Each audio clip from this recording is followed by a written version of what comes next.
Nous allons regarder ce qui se passe sur des séances aérobie, des séances aéro, des séances faciles. Très simple sur les sportifs d'endurance, on en réalise plusieurs par semaine, souvent sur par exemple des mêmes parcours avec des mêmes collègues. Qu'allons-nous voir? Première chose, à nouveau une fréquence cardiaque abaissée. L'exemple que je vais prendre ici, ce sont de nouveau mes triathlètes qui partent faire un footing de 45 minutes par exemple à 12 km/h sur le même parcours que d'habitude, donc ni plus ni moins vite. Pour cette même vitesse, cette même durée, mes athlètes, mes triathlètes ou mes cyclistes ou mes nageurs ou encore d'autres sports étaient incapables d'avoir la même fréquence cardiaque que d'habitude pour une même intensité, 12 km/h, 45 minutes.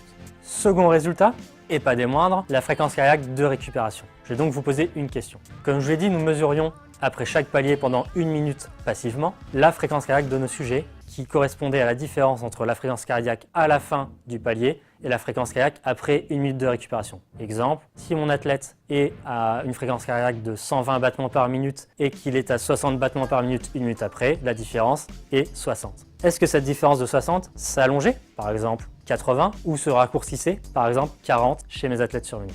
Voici les résultats.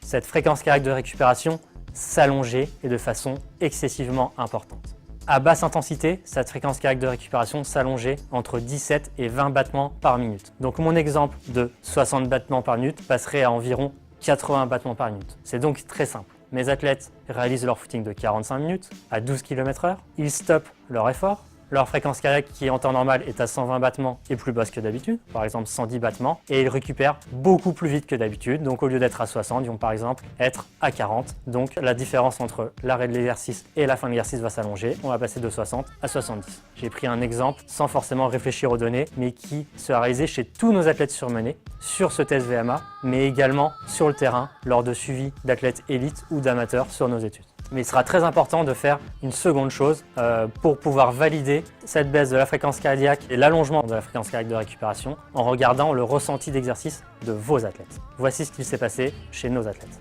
Lorsque l'on regardait les intensités très faciles, donc ici 11, 12 et 13 km/h, soit des intensités sous le seuil aérobie, donc excessivement faciles, nos athlètes cotaient la difficulté d'effort comme beaucoup plus difficile. Je vais prendre l'exemple à 13 km/h car c'est un exemple qui est très parlant. Nos chiffres étaient associés à des mots. Je l'ai dit, de très facile à très difficile. 11 correspondait à un exercice facile. Très bien, c'est ce qui leur a été demandé. 14 correspondait à un exercice moyennement difficile, soit un exercice qui normalement est au seuil anaérobie.